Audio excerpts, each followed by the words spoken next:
What do you think is the biggest threat today to America?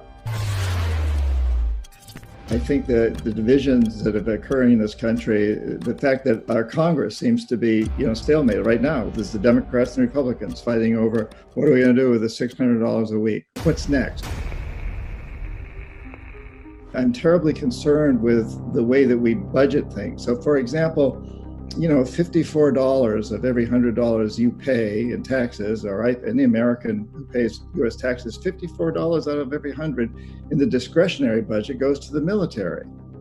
And the military is spending a hell of a lot of money on aircraft carriers and other things that are kind of outdated in this time of drones and cybernetics.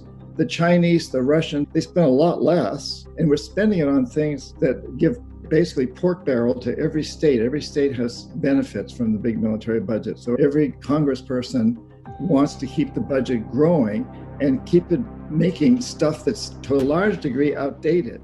I wish we'd spend a lot more money on cybernetics. I think our threat is from China and Russia is not from aircraft carriers. It's from cybernetics. It's from attack on our voting system. It's from the tremendous campaigns that we know they've been launching over social media to bias people in this country and to undermine our election process. I wish we'd spent a lot more money on that sort of stuff. And I think also that somehow, how do we get out of this divisiveness? Because this divisiveness is hurting us. But I think we're going through a very deep divide right now, which is dangerous to us. And the world sees this. Countries like Russia and China, who there's no doubt in my mind, they want to take over. They're in the process of, China's in the process of taking over. And they see these incredible weaknesses. And they know how to go in and exploit these weaknesses. And they do it to a very large degree through technology, computer technology, AI technology, cybernetics. So I think the biggest threat to us is that we're not staying in tune with where the world really is today. We need to be really careful around China, especially China, also Russia, but especially China. And I don't think we're playing it very smart in the way that we're dealing with China. I think we're dealing with China like we're dealing in the time of World War II. Well, this isn't the time of World War II. This isn't even the time of the Vietnam War, the Korean War. This is a time where we've reached an exponential increase in the power of technology, in the power of AI, in the power of social networking. And I don't think we're keeping up with it. And that bothers me, concerns me a great deal. What do you mean by we're not dealing with China properly? How would you deal with China? How would you have handled it?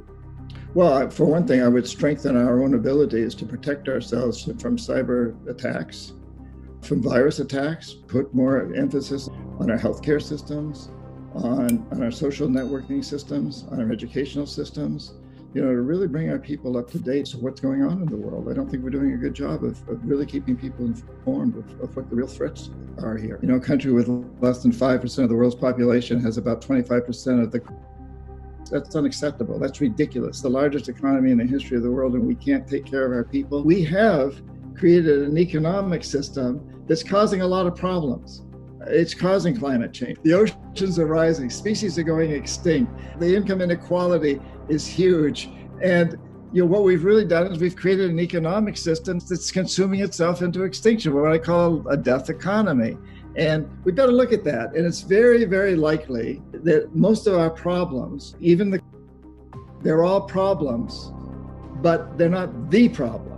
They are symptoms of the problem, and the problem is a system that we have created globally, a governmental social economic system that puts way too much emphasis on short-term maximization of consumption, materialistic consumption. And in the process, our industries are consuming the very resources that they depend on for the long run. They're consuming those things in the short run. They're doing whatever it takes to maximize short-term profits. Historically, that's never worked. We're in really, really deep trouble. If you liked the video, a sub to the channel would be incredible, and also share the video to spread the word. You can watch another video, just click left or right. Keep inspiring.